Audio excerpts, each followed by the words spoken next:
And we are back. We're back. I think I'm going to start adding bitches to my we're back. Yeah? Because people say I'm too unenthusiastic, and I get very enthusiastic calling people I enjoy bitches because that's a term of endearment. People would be me. I'm the one that said that.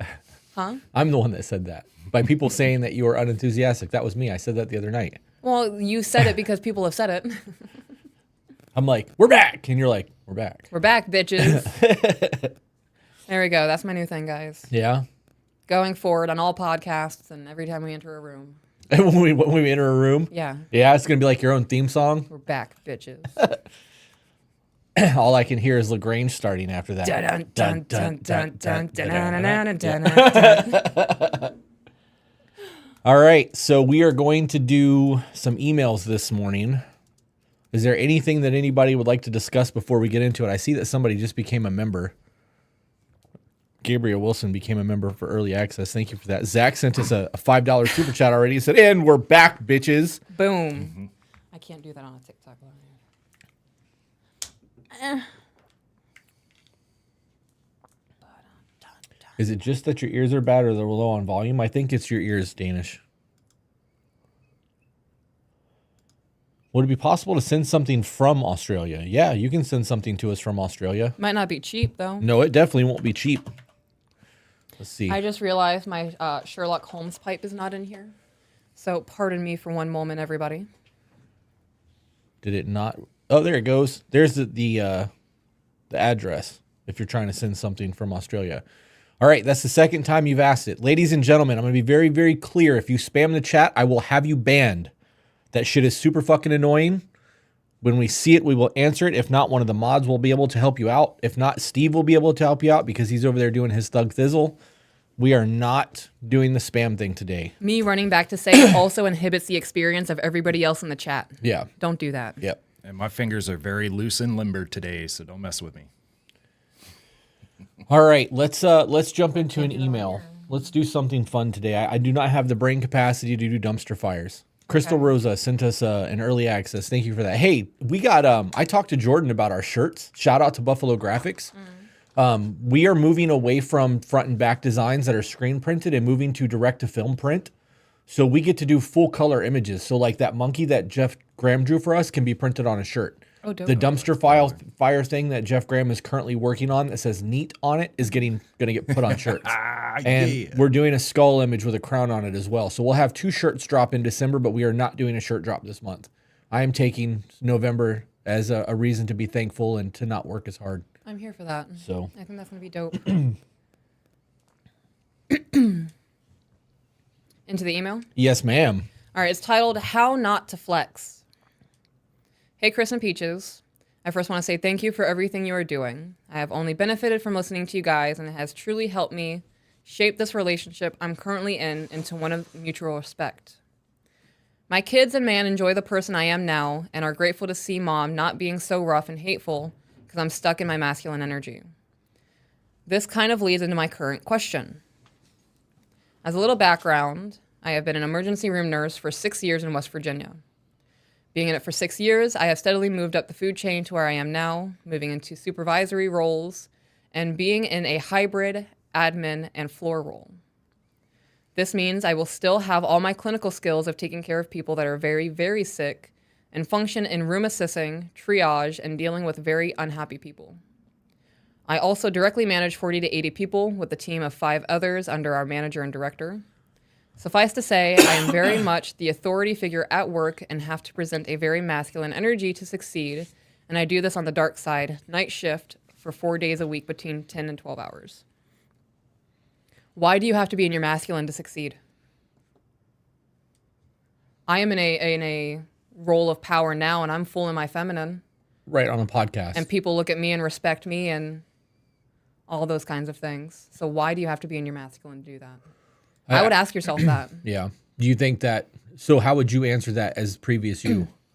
Because in a past life, that was you. Previous me, survival mechanism. Okay. I'm doing it for survival because I have never been able to be in my feminine. So it's not just, I'm assuming this email leads into how do I get into my feminine energy at home. I would say the root of the problem is you're not in your feminine energy at work. And being in your feminine energy does not mean that you let people walk all over you or you're submissive to everybody and you have no voice in anything. It just means you carry yourself in a different way from a man. I'm going to pause you for 1 second because there is a super chat, but the text came in afterwards and it's relevant and I want you to answer it. From Cookies Custom, she sent $2 and then she said, for my super chat, what are your opinions on that shadow book I see online? Peaches, when will we get your journal and bath products? So that shadow book, I was unimpressed by it. I can Wait. Be honest. Your actual words was this book is fucking trash. I did say that, yeah. Yeah, guilty. That book, I did find that book to be trash. I spent like $30 on that book, I think, with shipping and everything included, and I was like, I wouldn't have spent $10 on this on a clearance deal at Books A Million. Yeah, it's trash. I can see how it helps people. I don't know if it's because I have mental illness or if my brain is wired differently because of my mental illnesses. I view that as a Mad Libs. It was fill in the blanks. I'm not trying to fill in the blanks. I'm trying to figure out coping skills. That's why I bought the self-help journal. Yeah. Don't tell me how I'm fucked up. Help me help my fucked up. How far along are you in your journal? It is still a work in progress. There's a lot to it. It's not going to be out for at least 6 months. Yeah. So this is a next year project. Yes, this will be released in 2024. 2024. Girl. Bath products are still in the works. I am trying to figure out the last scent that I want. I have decided that I want to do a rain scent bath line. I want to do a lavender and lemon scented one, and I'm trying to figure out the last one. Is this also going to be a 2024 thing? This will also be a 2024 Okay. thing. Well, now we know we have tentative estimated dates. I would say summer of 2024. And as long as you don't work for Disney, it won't get pushed back to 2025. Right.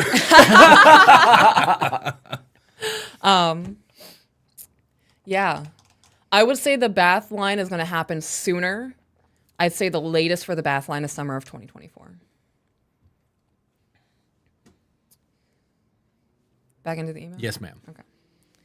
And I have a lot of experience in dealing with any inappropriate comments or anyone questioning my experience or authority at work. That's a control thing. That's an ego thing. Somebody questioning your authority or your ability to lead means you're not an effective leader. Why? Because that's boss shit. I'm going to bark orders and make you do what I want you to do versus showing you how it's supposed to be done and leading from the front. Okay. So there's a difference between being a boss and being a leader. If somebody's questioning your shit, you're either not an effective leader or somebody else has an ego and feels like they can do the job better than you can.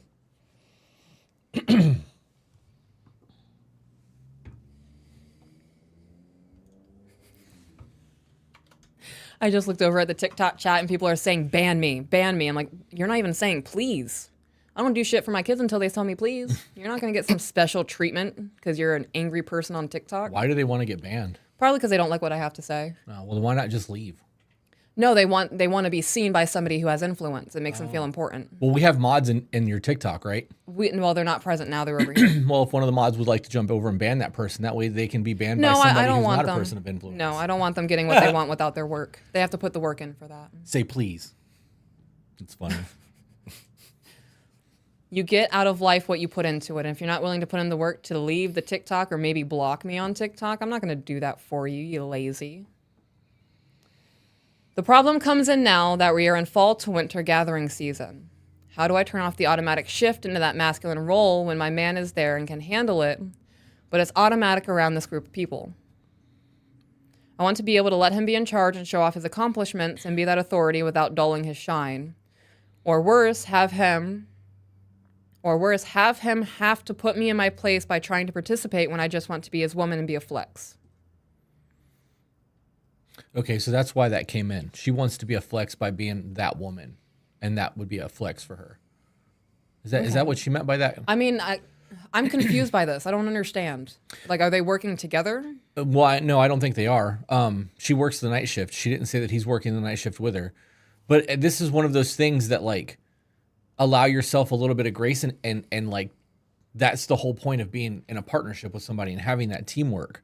If she's that boss lady and she's the one that's running things at her job, why not let yourself relax when you're at home?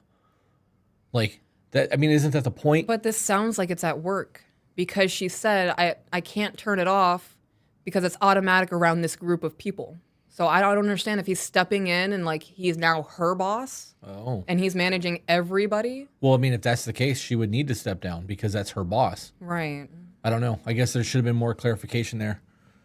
Jenny, Zach, did any of you actually read this email? And if so, can you give us your perspective on this? Because somebody converted it. Maybe something got missed. I don't know. Maybe. Don't view it as you against him. View it as us. We're a power team. That's it. That's it. You pick me up when I'm down, and I pick you up when you're down. That's how it goes. There are roles where I'm definitely in charge, and then there's roles where you are in charge, and that's the blue job, pink job thing. That's the masculine, feminine. Like there are certain aspects of your life that you handle that I don't get involved in at all. You may ask me for my opinion, and I'll give it, or if I feel the need to step in, I will, and that puts me in that leadership role in that moment. But I don't. Right. I don't know. I'm really hoping this makes sense and gives enough detail. If you need more or want to call it clarify, I'm more than open to it. I look forward to continuing to read your content and hope the run-ins aren't too bad as I'm writing this in the parking garage post-shift. Okay. We could tell. Yeah. So if it is a work scenario, then you're going to have to figure that shit out because if he's your boss, like there's a whole lot of ifs there. So if it is a work scenario, we're not going to address that. Right. If it is a home scenario, how would you handle that? If you were coming home from a job where you were in charge and having to come into the house where I'm the head of the household, we live biblically, like how is that supposed to look? Like, are you going to come home and just take your boots off and relax and know that your husband's got you? Because I mean, that shit starts in the car. That's kind of the point though, right? That shit starts in the car. Like I blast my music, I get whatever frustration out of me, and then by the time I step through that front door, I'm fucking princess. Like that's it. Our home is my sanctuary. Yeah. And coming home to you, well, your actions have shown me that you got me. So you have cultivated that environment for me to walk into. If he hasn't done that for her, that could also be part of the problem. Right. Well, and that's the conversation that needs to be had. Yeah. She needs to explain to him what it is that she needs from him so that she can naturally fall into that role. There's a safety aspect to it. I would recommend sitting down and reevaluating what would make you feel safe when you get home from work so you can be in your feminine, that you're not on high alert, checking your surroundings. We have something interesting happening with super chats. Oh. What's that? Apparently they're not like they're highlighting, but the text is not going through. So stand by. It could be that they just didn't put it in there. Yeah, I caught Because that this. does happen. Yeah, I caught this one, Okay. but we'll get it later. Guys, if you're going to send a super chat, please make sure that you put the chat in the super chat because otherwise we may miss it. Steve is trying to catch it as it comes through, but let's not make him overwork. That was the end of that email. Okay. If it is a work thing, I don't understand. Did she include that group of people because that's where she is used to being in that masculine role? I don't see how that would be a factor into you supporting your husband and his accomplishments. That part doesn't make sense to me. Yeah. If it is a work thing and he's coming in and he's a step above you, so now he's managing you and the people that you manage, you continue being the leader for that group of people. Do it in a feminine way. You don't have to be a leader and be masculine. Chat's coming in clutch. Somebody said, I feel like she was saying at holiday events with coworkers, she doesn't want to be in her masculine while her husband is there. That is a very good point. That is a very good point. And I did not think, I've never been to office parties. I haven't either. That was not even I've on my hosted them, radar. but yeah. So how would that work for you then? That would be, That's a tricky situation. someone said peaches and honey scent, and I'm here for it. Sold. That's the third scent of the bath line. That would be,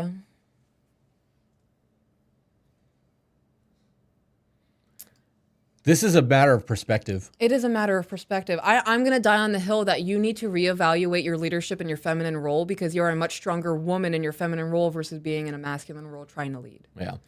Could you imagine the flex and that would be the flex if she's this fucking aggressive, boss lady everywhere, and then they go to a office party, and she's on her man's arm being the fucking most dainty feminine woman ever, Yeah. and they get to see a very different side of her with her husband. I got to be honest. I think that would make a lot of people jealous. A lot of women would be like, "Who is that? Like, why is that? Why does he get that side of her? Like, that's the flex. That's the fucking flex of the email. Okay. If you were this like super nasty employer to everyone and we went out somewhere and people saw us in public and you were just the fucking happiest thing on my arm, people would be like, okay, she's miserable at work and she's clearly happy as fuck at home. Like he's doing his job. That's it. That's my perspective on it. Okay. There's no weakness in that. I would wear that like a badge of honor. All right, I'm going to read some super chats while we pull up the next email. It's already up. Okay, well, I'm going to read the super chats anyways just to clear them out. Okay. Chris Dennison said, you guys are the best. Mad Diggy Dog said, Peaches, do you have any tips on how to embrace your feminine energy? I'm going to need you to start over. I was tuned out. I'll go again.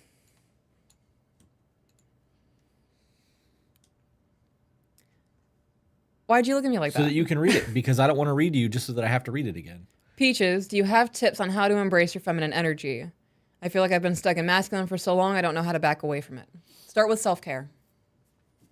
Start doing things that make you feel good about your body. Make your skin soft. Take care of your hair. If you want whiter teeth, start doing a teeth treatment. Take care of your skin every single morning and every single night.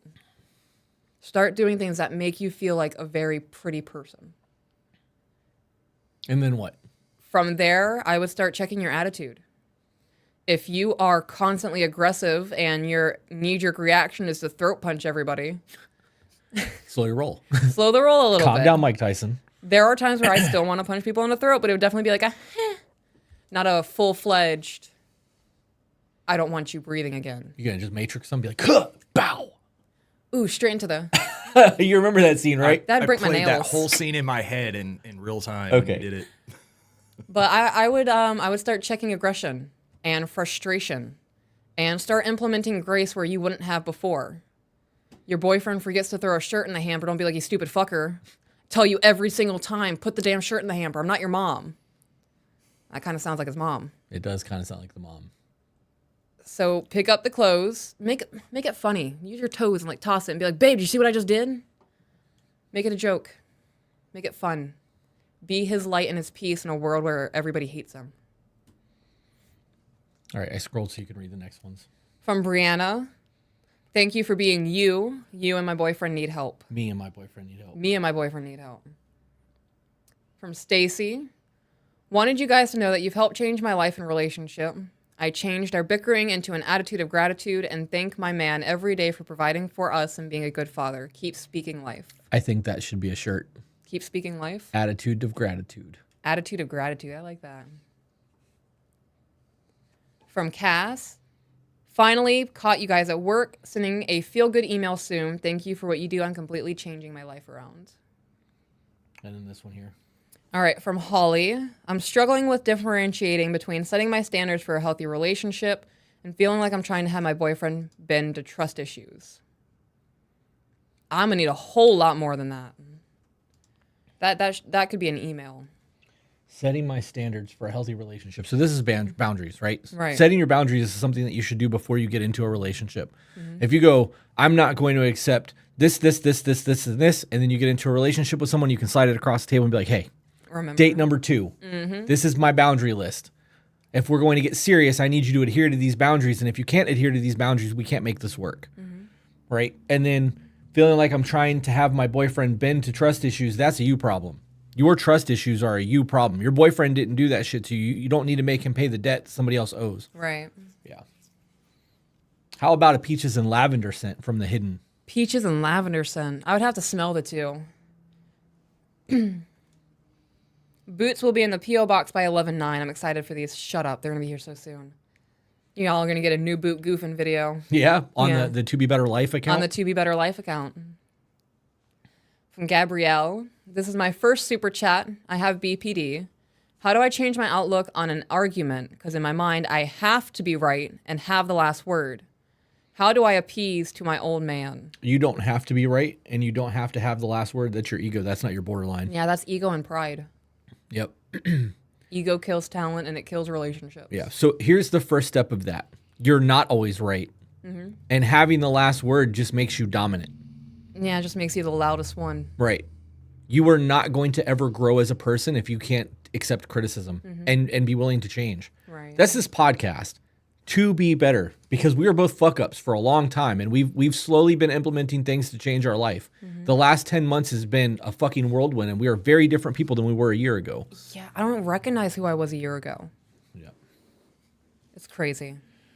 All right, going back, let's go to the emails now. And you have to be willing to admit that you're wrong. Yeah. There have been plenty of times where you have looked at me or I have looked at you and we have said, I was wrong for that, I'm sorry.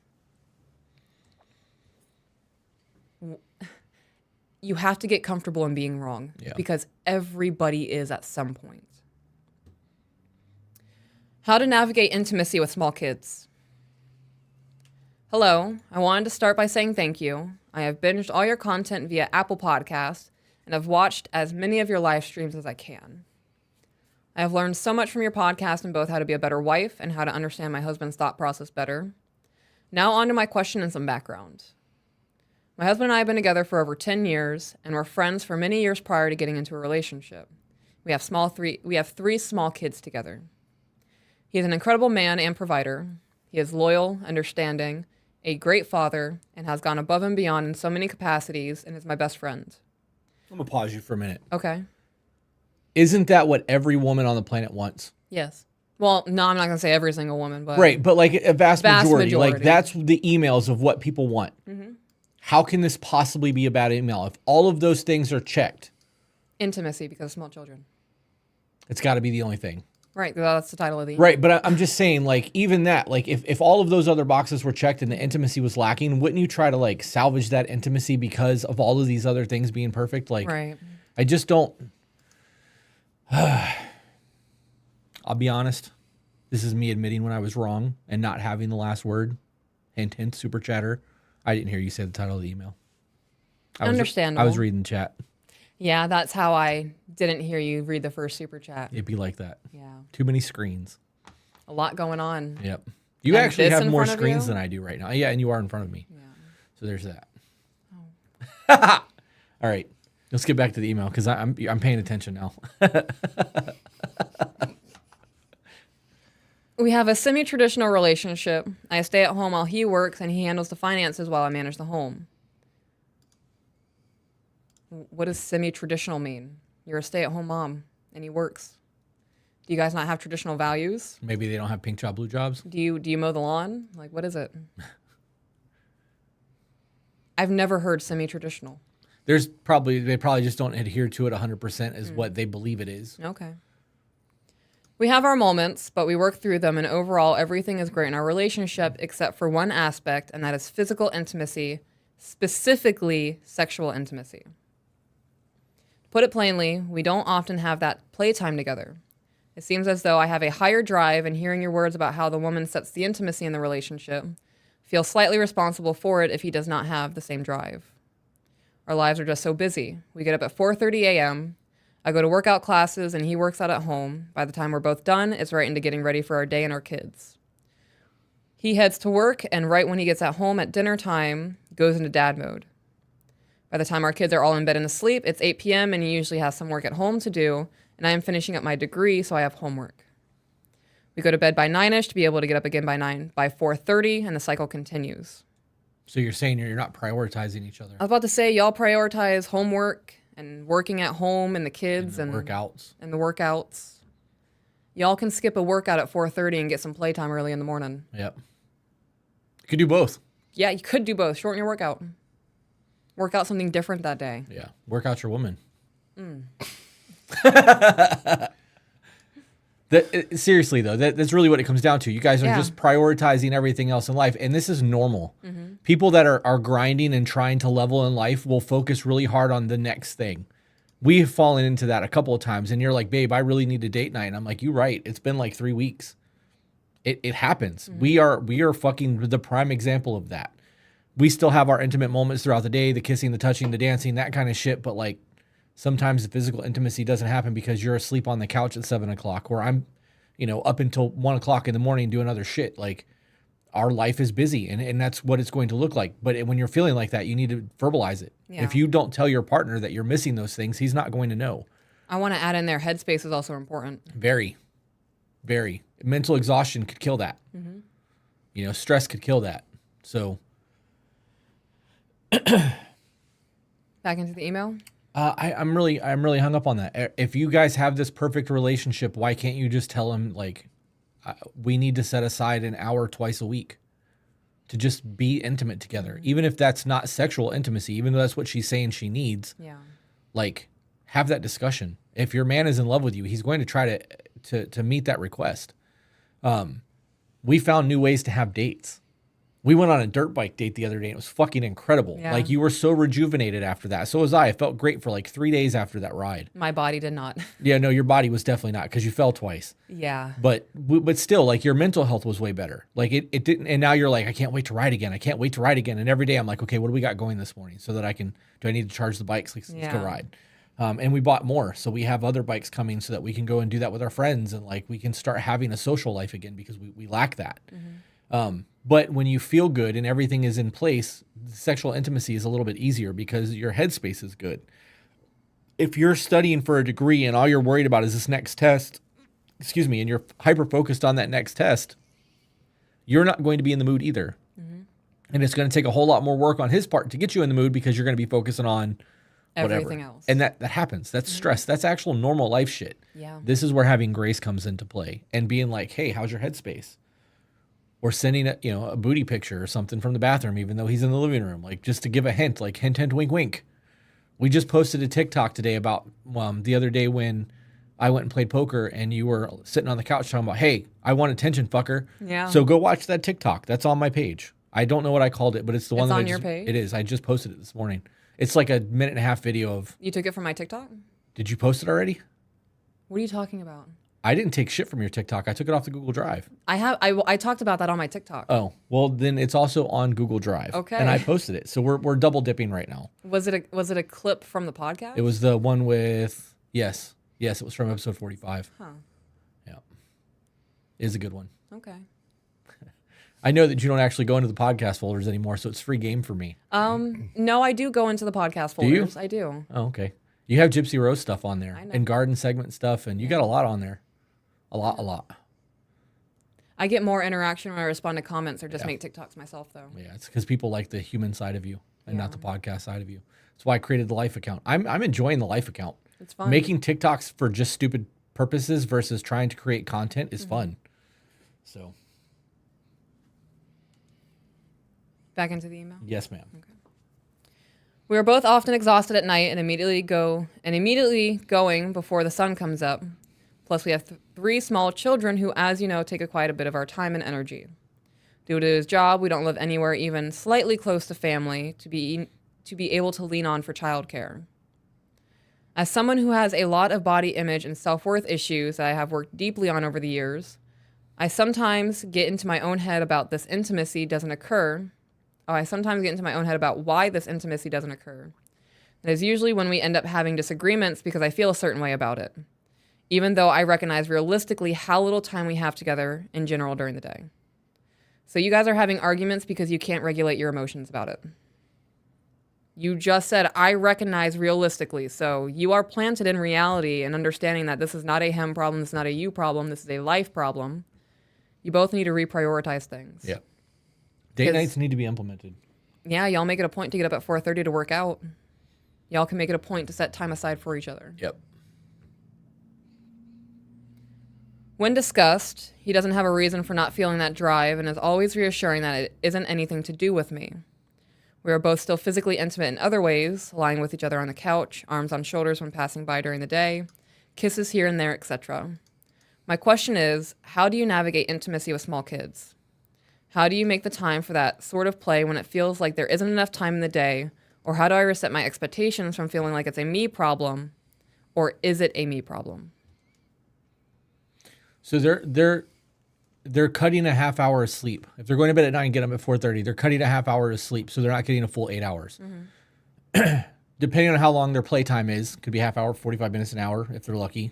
Some people don't have that long. But cut the extra 30 minutes. Go to bed at 9:30 or 10. You might be tired the next day, but so what? It's a day. Right. Go to bed. If you're just trying to find extra time, put the kids to bed. This is where those sacrifices come in. Right. You're willing to sacrifice sleep to go and work out at 4:30 in the morning. Yep. That's it. Sacrifice it at nighttime. And I would say that you getting upset and being super emotional and causing arguments over this is a you problem. Yep. Use that energy to actually get some playtime. Right. Be flirty and cute. Is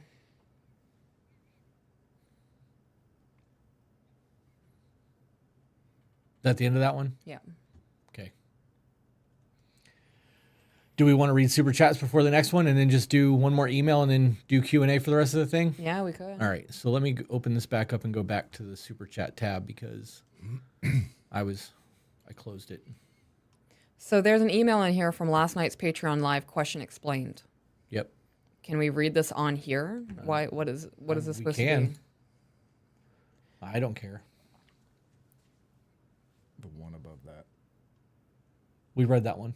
Did you? Yeah. Oh, my bad. From Crystal, 15 years in a second marriage. What do you make of an I don't know man? That's the only answer that's ever given when I'm trying to find out what the problem is. Sounds to me like you've trained him not to talk to you. I would say it sounds like he's been trained not to talk to you, and it also sounds like he's tried to tell you before, and he could have been expressing his feelings, and all of a sudden it became about you because your feelings were hurt by something he said, and then all of a sudden it's all about you. Yeah. It's very important to remember that the way that you respond to your person is going to train them how to talk to you. Because we're only going to, male or female, you're only going to get ripped apart so many times before you stop speaking. And when you're married to somebody and you have to live the rest of your life with them, you're going to really pick and choose your battles. And as you're picking and choosing your battles, the ones that are normally not that big of a deal become really big deals because you're holding on to animosity from previous arguments that I don't know, man. So you guys need to start the check-ins and really implement open communication and learn how to talk to each other again. From Ash, my boyfriend 24 and I 22 have decided to move separately back in with our parents after living together for 2+ years due to a toxic roommate. Any advice on keeping the intimacy alive while living apart? Oh, man. Why didn't you guys just move out and get your own place? Right. I'm not having sex at my mom's house. Yeah, I would just, all I can think of is that this relationship is doomed. When you go from living with somebody full time like that to not living with them and hardly seeing them, like, Yeah. I don't know. You guys can rent hotel rooms, Go parking. go parking.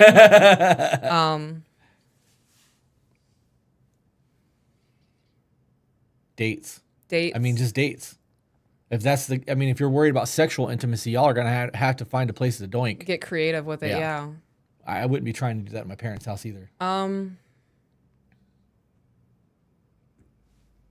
My mind went to, I'm not the one to ask. Maybe talk to someone whose husband's deployed and Yeah. like the way that that's they a good keep call. their intimacy alive, long distance relationships that have gone on for 10 years. Hi. Hi. What's up, buddy? You want to answer that question? Sure, why not? Did it click over? Oh, okay. Got it. Okay. So when my wife and I first started dating, I had just gotten out of the service and I was living at my mom's house because I didn't have anywhere to go. I was, coming off homeless and everything else. And she lived at home. What we would do, we'd go on these little dates. Like we would go to Denny's, right? And we live in a small town, so lots of back roads. And you would just go out and park, have fun, have conversations, communicate. That's how we kept it alive until we could afford to get our own place. The roommate thing, I get it. Like rent's expensive, so it was probably your situation, while not unique, it was probably one of desperation. Like, hey, maybe we can't afford it, But to keep it alive, that's what we would do. We would. It doesn't cost anything. You don't like. Everybody puts this preface on. It takes money to be happy. Sure. But you don't need that, especially in a relationship. My wife and I, when we first started out, we didn't have anything. We had next to nothing, and we would just go out and we'd do the parking thing. We'd go to the park. We'd go to the pier. I can't do beaches. I wish I could, but I just can't. Working on that. But yeah, there's so many free things you could do. You go on hikes. You get a break in your day, or you both have a day off, a weekend. Go out, take in a trail, the intimacy thing, back roads, but have some what's it? I always struggle with words. Words Try are to be hard. discreet. Be discreet. Thank you. Yeah, but yeah, that's the way we approached it, and we've been together now 19 years. So I'm going to switch us back because I want to say something. Oh, he already did it. I'm on it. We know for a fact that hikes can be romantic, especially if you can find a place in the mountains with a waterfall and a gun range in the background. Yeah. A lot of things worked out in our favor. They were not the only things exploding. Next super chat. Oh man. I broke Peaches.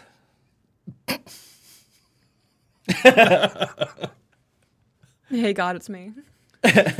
So thank you for my life. Hello. Oh, wow. Sajin. Super chat just to say thank you to you both. Your videos have helped me evolve into my feminine and given me tools to continue to evolve. I love that. I love that too. That's what it's about. Another one from Ash. P.S. Just started reading the 4 agreements. Love that. I also love that. I believe this is another one from Holly. It is. I have been planning on sending an email through for some advice. I'm trying to make all of the info make sense before I send a thank you. Before I send, thank you for advice. Y'all rock. You are welcome. Looking forward to that email. Me too. Steve, you look so cool with a mohawk. Wait, what? Your Oh profile picture on my it. goodness. He that's- hovered over it and it popped up really big. that thing is so old. From Harley. Hello, Chris. To start, my father died when I was 6, and I was in and out of foster care system, so I never had a good man to be a role model and mentor. My question is, how do I go about finding someone like you to lead me? Normally, this is where I would plug the men's segment and tell you that we have a men's group on Discord, but I don't know how long that's going to last, and I don't want to get your hopes up. Honestly, I didn't have a lot of that either. There were people in my life that I knew I didn't want to be like, and I just structured my life around not being those people. I think this might be a woman asking you a question. Well, why would... Okay. Maybe. But why would a woman be asking me to be a mentor? Oh, I don't know.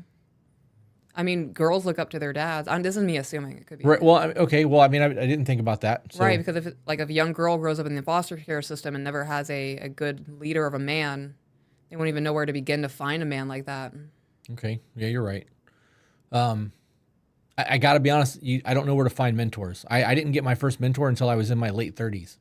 I just, like I was saying, I took note of the people who I didn't want to be like. Mm-hmm. And I still do that. When I meet somebody new that I think that I can benefit from, I pick apart their flaws. I don't want to be like this person in this aspect. Mm-hmm. And there's times that I become really close with those people and don't realize how fucking toxic they are until after the fact.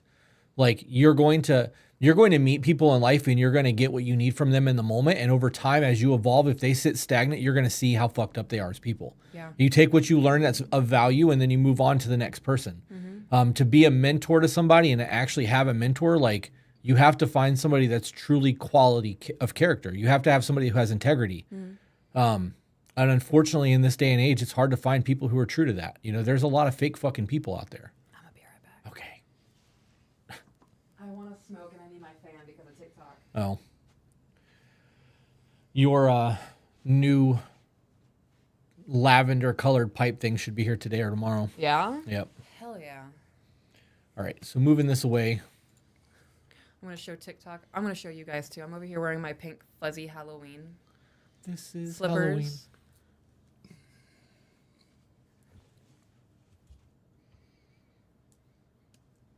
Do do do do do do. Tender lovelings everywhere. Life's no fun. Oh, come on, please. No. That was in my head all night last night because it played it everywhere. I do all the voices too when I sing that song. It's fun. Whenever you're done taking your next little vape over there, we can jump into the next chat, next email, and then we'll do some Q&A, guys. Well, it's warming. How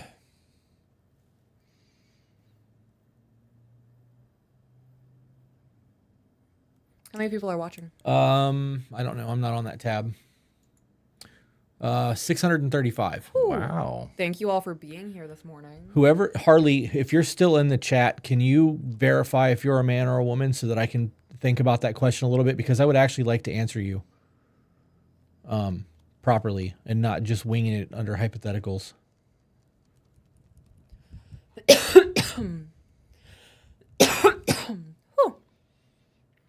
And we're going to do it again.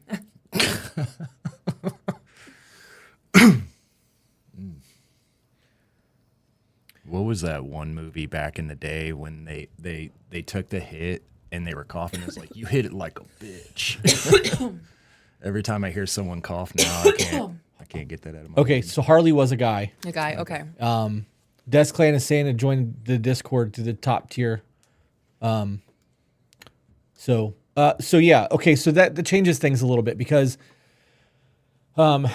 if I was looking for a new mentor, I would try to find somebody because of my goals, right? So first you need to Keep going. I'm going to talk to TikTok. First, you need to establish your goals. I'm going to mute your mic then. First, you need to establish your goals. What it is that you want, what it is that you're looking for in a mentor, and like, you need to find people who are going to be able to help you reach those goals. So that's step one in finding a mentor. For me, when I found my mentor, it was because I was looking for people who understood business and finances different than I did, and they kind of fell in my lap.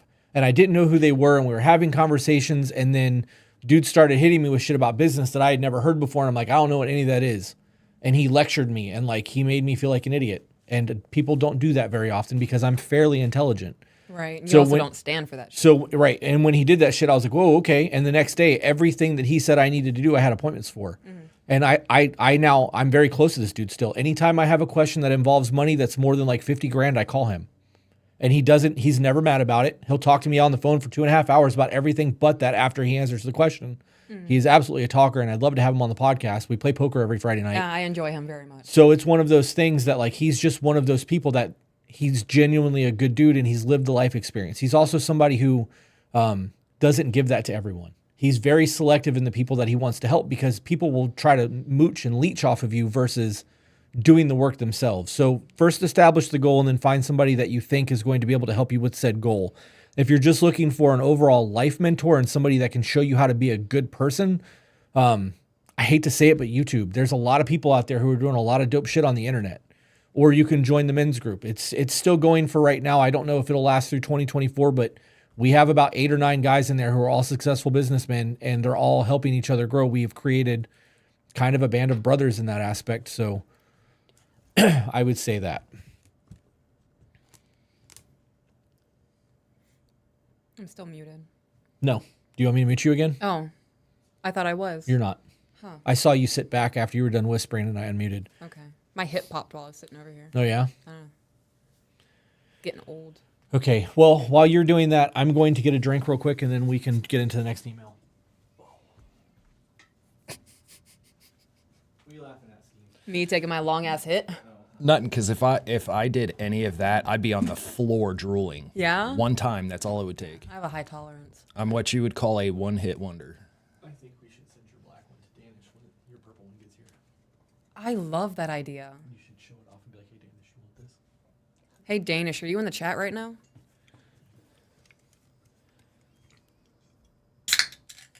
Danish, are you over here? Where are you? I think she She's in was there in the somewhere. chat. She's She was- Somewhere. She's in the chat. There's a lag, remember?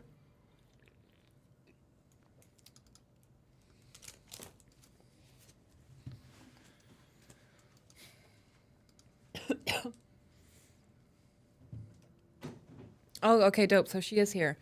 So Danish, my fantastic husband ordered me that purple one, right? Do you want this pipe? I'll clean it up for you and shit. Like, I'll get all my germs and whatnot off of it.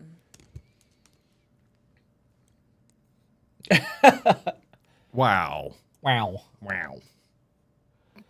What? Where? What? Nothing. It's okay, Steve. That kind of tolerance takes time. All right, let's read the one more email and then we'll get into reading. We'll get into super chats and then maybe do some Q&A. All right. Last night's Patreon live questions explained. Are we allowed to do this on here? Fuck it, run it. Okay. Hey guys, I really appreciate you taking the time to try and answer my question last night. Me looking in the chat to see if Janae is freaking out. Here is a bit more detail on the situation. Also looking at TikTok because I know Zach's over there. Nobody's telling me no. In the beginning, my husband and I have been friends for 8+ years, dated for a year, and then got married. We've been married for 3 years now.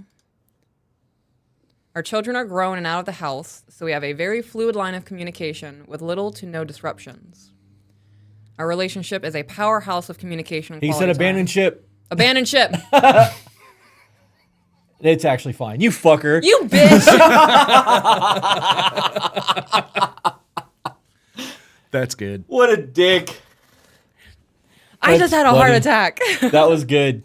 That was good. That was good. He said, got your ass. Yeah, you did. Oh, man, that's funny. I backed out of that so fast. Oh, That's funny. Yeah, that was good. Good job, Zach. That was good. Danish said she does want the pipe. Heard.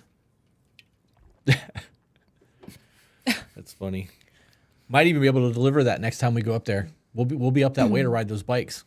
Oh, yeah. I have found trails all over the fucking state. They're not mountain trails. Can make a weekend out of it. Yeah. Yeah. Get a camper, rent a camper for the weekend and just pull it behind the pickup. I was going to say, we could get that teardrop thing. Could buy one of those. Yeah. I mean, I'm about that life. I've wanted one of those for a long time. I just like the way they look. I don't know if I'd ever actually like utilize it properly, but they have air conditioners. I have a lot of requests now. Let's do that after the pod. Okay. Let's get into the email Okay. because there's people waiting.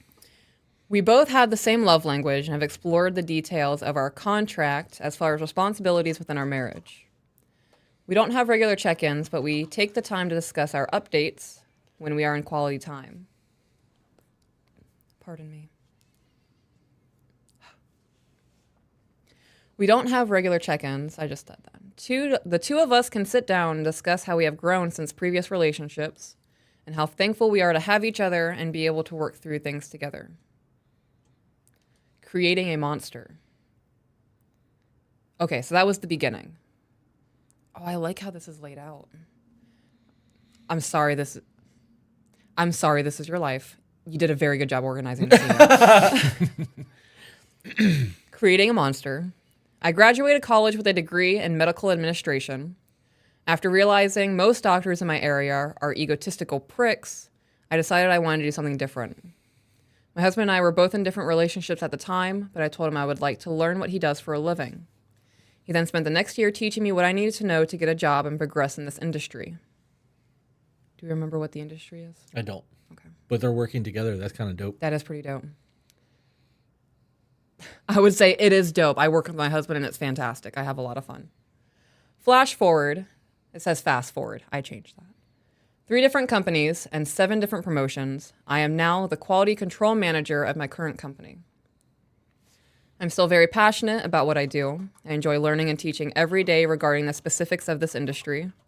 Sometimes a little too much and I look like a dork. That works for me though. My man still loves me. Standing my ground. When he and I both started working with this company 2 years ago, and he has taken a job. He and I both started working with this company 2 years ago, but he has taken a job with a different company where he was able to move up the ladder and is now leading his own crew. I say this to point out, oh, what did I do? That was so cool. What kind of fan do you have? This fan, it's Liquid Dreams. Liquid Dreams. Okay. Somebody was asking in the chat, and I thought they were asking about your pipe, and I was wrong. It says at Liquid Dreams Art. I think that might be Instagram. For TikTok, those who want to see. Sorry to interrupt you. You're good. I say this to point out that most of the people I still work with know him, and they know that our relationship is impermeable, and we don't tolerate drama. Oh, I like that word. Impermeable. I now work in a department made up of all men. Most of them are respectful and polite as they should be. But when a new employee starts, the struggle begins. I have no problem letting everyone within earshot know that I'm happily married and won't tolerate disrespect. There's also a huge difference in the definition of casual conversation with men and women. I agree with that. I don't come to work to make friends. I come to make a career path. That's what's up. Came to make money. I ain't here for you. I'm here for that paycheck. Having a pleasant work environment is also important. If everyone was tiptoeing around because they think I'm the type to go to HR, that's going to be an issue as well. I don't agree with the whole notion of HR, like Chris explained on the live last night. I can handle things myself, and if I can't, I know who to call, and it ain't going to be admin. It's my man. Get him. Nothing specific has changed to warrant this question, but I am a preventative kind of person instead of a waiting, then fixing it later after the fact. All of this to ask. I'm not concerned about hurting the feelings of my coworkers. My husband is my only priority, but I will also like to have a comfortable work environment as well. How can I explain to the men and boys that I work with that we can have civil conversations, but there must always be a level of respect without seeming like a prude? Why not seem like a prude? Well, there's 2 more sentences. Okay. POV, I live and work in Tennessee with the good old boy type of men. Most of the older generations understand how to address a woman without explanation, but the younger generation is who seems to have to test the limits on occasion. Do you know why that is? Because we has, as a society, bled the lines of what a relationship is. That's part of it. And the other part of it is that there's not enough fathers leading young men anymore. Yeah. Them good old boys are normally pretty involved with their kids, especially, depending on where you are. Obviously, there's going to be issues with that the nuclear family everywhere. But when you're in the South, there is in the true South, not like Tampa. Right. Like if you're in, Alabama, somewhere in the middle of the woods, you've got a very different family structure than you do in cities. Those people are gonna react a little bit differently. I would recruit the older guys. If I was her, I would go to one of the older gentlemen there and be like, look, you're one of the most respectful men here, and I respect you. I appreciate everything that you do. I'm having a hard time talking to these young boys. Do you think that you can give them a little bit of fatherly love and let them know, like, this is what's happening. It's disrespectful to me and my husband. And before my husband comes up here, I would like to handle this as diplomatically as possible. Yeah. Them old heads will come in here and be like, look, son, you're doing something wrong. Like, you need to stop that shit. That's where that mentorship comes in. Now I'm wondering if they do it in front of them. I'm willing to bet no. Right, because if he was doing it in front of the older generation, I'm almost certain one of them would have said something. I'm sure they would have. Yeah. I'm sure they would have. Well, that's the end. It says sign the other of 2 beautiful halves. That's cute. I like that. I got to be honest. I think a lot of that comes down to sometimes you got to get your husband involved. No hesitation. Yeah. Speed dial. I think that this really does come down to a lack of respect and a lot of the, oh man, men do this shit because we know that women will play that game. Yeah. You got a man? So what? He's not my friend. I don't know him. What's it got to do with me? There are also the women who will say, well, we can be friends. Right. Or they'll go along with, well, we'll be friends. String that shit along. Yeah. Everyone's shooting themselves in the foot. Yep.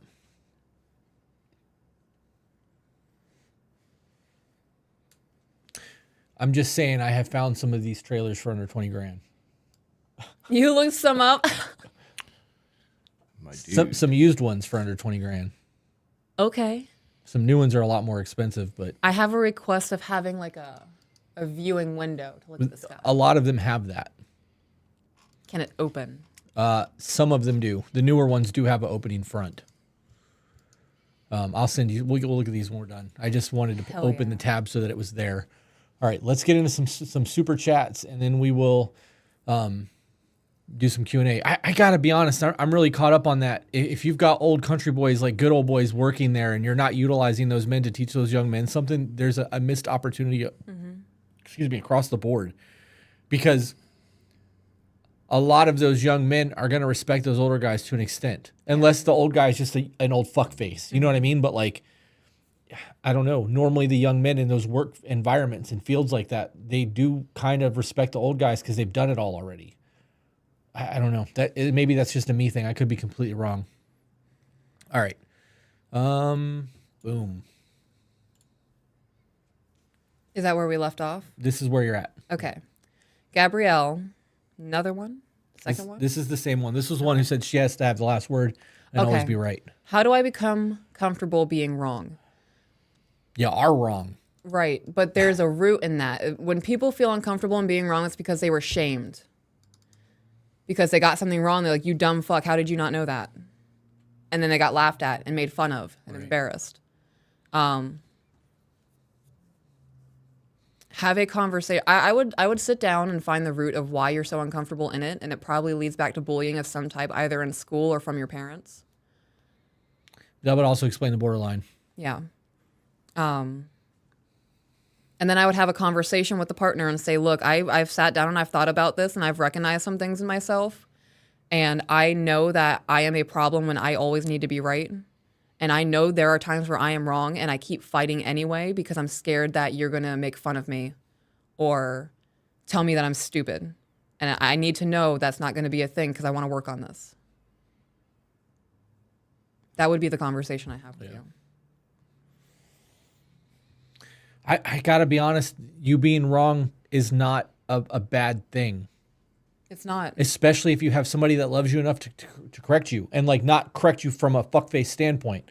Criticism without love is cruelty. Yes. Right? So if you have somebody who loves you and they're trying to correct you, they're doing it from a place of love, not from a place of cruelty. So like that's how you're gonna grow and get better. So you look at every failed everything and every wrong as an opportunity to learn and grow, and then it's not an issue anymore. It's now a learning process.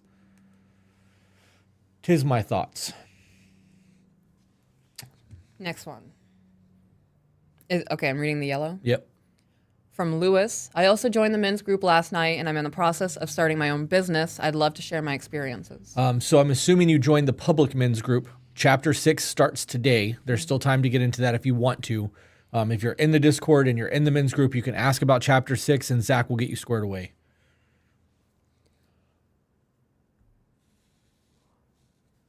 Another one from Harley. I'm in all the groups on Discord.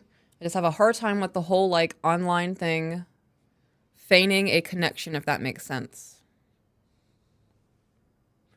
Maybe that was supposed to say feigning. I don't know. Okay, maybe finding. I am on. Are you in our Discord? Because our Discord is a private server. You have to be on through our Patreon content in order to get onto our Discord. So if you're in our Discord and you're not in the men's group, you need to start there. Because that's where everyone is. That's what I was talking about a minute ago. From Amanda. I look forward to growing with y'all. My husband has to go out of town for work. We are rebuilding trust from his previous betrayal, trying to look at it as a test of the work we've been doing. Any advice? I mean, that sounds like a great thing right there. Yeah.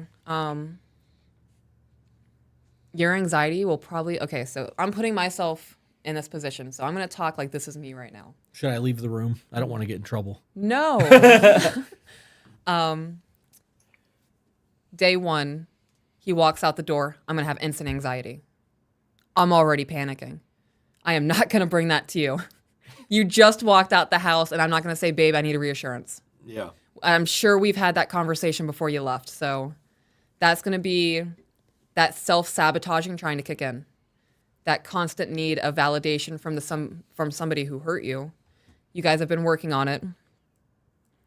So that night might get a little bit worse. I'm laying in bed. My mind's going. I will distract myself. We've said our good nights. You're doing the thing. I'm going to be up all night, making myself sick with anxiety. So I'm going to distract myself, might knit, might watch a movie or something. I'm not going to lay in bed and think. Even if my body is exhausted and I can't keep my eyes open, I know my brain's not going to shut off. And I can't come running to you to fix something within me when I'm all this. Day 2 comes around. My anxiety might be a little bit better. If I don't hear from you in the morning, like right away, that might kick off my anxiety. So I'm going to text you good morning, and I'm going to put my phone down. I'm going to distract myself. And I'm going to wait. I'm not going to blow you up and ask you, where are you at? What are you doing? Logically, you're probably still sleeping. If I don't hear from you by like 8 a.m., I might call you, because that's unusual behavior. Right. That is something that is out of line. So that would be a phone call. And then you would say, I slept in, I was up late last night, I missed you, and I had a hard time falling asleep. And then we'll joke about how I missed you and I was super anxious. I would bring it up then, because now we're relating.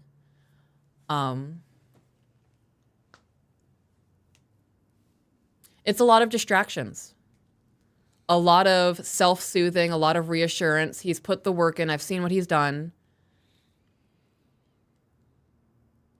There might be an instance where I'm making myself sick with my anxiety, and then I might reach out and be like, look, I know it's been 3 days and I'm fucking going through it. I need to know that you're not doing foul shit behind my back. Yeah. And it's like, I'm not attacking you. I'm not accusing you. I'm making myself physically sick from my anxiety.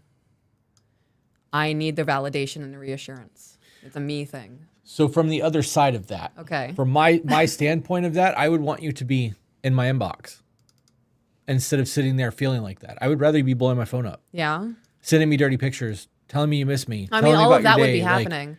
I'm Right. not bringing my anxiety to your door, Okay. though, because you can't fix my anxiety. That's a me problem. Right. I would 100% be blowing you up and sending you pictures and being like, this is what you're missing out on right now. Right. All of it. That's important. Yeah. Because if I'm getting that from you, there's not a need to seek it elsewhere. You know what I mean? Like, yeah. Yep. That was good. Okay, so in all of that, I'm meaning specifically the negative emotions that I'm having that you can't solve is a me problem. And you're already missing me. We don't spend time apart. So if you're gone, that's going to be hard for both of us. You've been gone for 2 hours. I miss you. Where you at? He did that when I went to Hallow Scream. It happens. This is stupid. I don't like it when you're gone. I loved it. It made me feel so good about myself. From Felicity, I have BPD. In check-ins with my partner, he has told me he sees my concerns as non-issues. My black-white mind is telling me leave advice. I'm going to ask you, are they non-issues? Are you asking her that or asking me that? Because you looked me dead in the No, face. I'm asking her. Okay. Like, really, when you sit down and you think about what he is saying is a non-issue, is this something that you're making yourself anxious about? Because if you're making yourself anxious over something that's never going to happen, that's not an issue. It's also important to remember that you problems are you problems. Right. And we can try to cater to that and help those problems, but you're not going to have the same issues as your partner. Right. And he's not going to have the same as yours. So you need to validate the emotions, or he needs to, and be like, look, I hear this is what you're saying, and I'll try to work on it. Disregarding it as a non-issue, or that's not a thing. I could see how that's becoming a problem because he's not listening. Right. And that's an issue. Disassociating from the conversation. Right. But you can't expect him to jump on your roller coaster, especially if you have borderline. Like, Right. you need to do some work because you're basically asking him to jump on your roller coaster with that comment. You can't do that. You gotta let somebody who has borderline ride that shit out until they get over it. Yeah. And in your mind telling you to leave, that's also your borderline. Right. How has that worked out for you in the past? Right. This is why average borderlines don't have a relationship that lasts more than 2 years. Right. Read Stop Walking on Eggshells and Buddha and the Borderline. They're on our book list. What? We made it past 2 years. We did. And we both have BP. Yeah. Thank you. Seriously. Thank you for doing this with me. Ash. We struggle with money, but I got a job. I hope that'll help us find our home. I pray our relationship isn't doomed. Thank you all for the advice. It's only doomed if you guys stop trying. That was the relationship that was separated. They're living in different homes. They moved back in with their parents. Steve gave you the rundown on how to keep that shit alive. So now it's up to you. This is a choice. If this fails, it's because one of you made the choice to let it happen. Yep.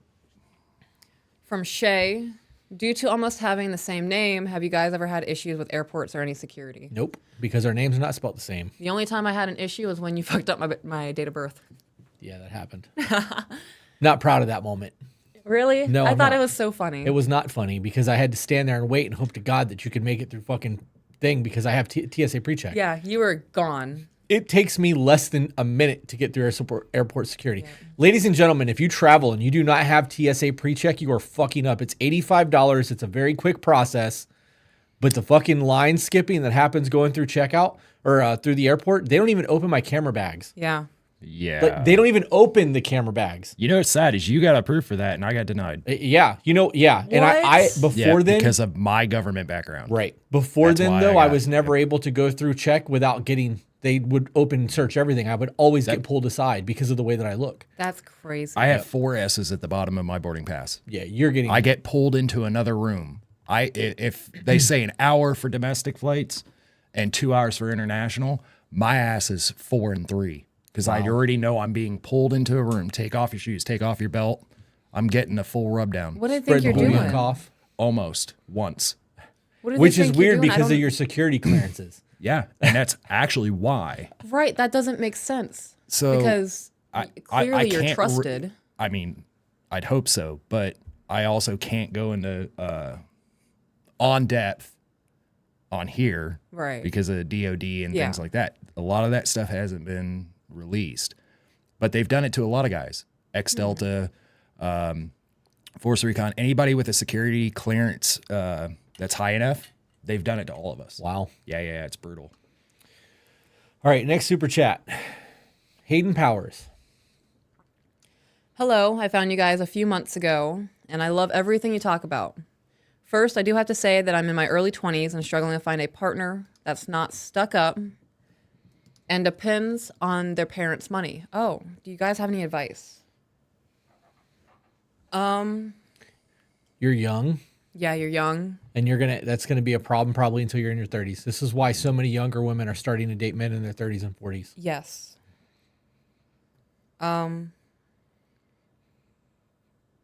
Be patient.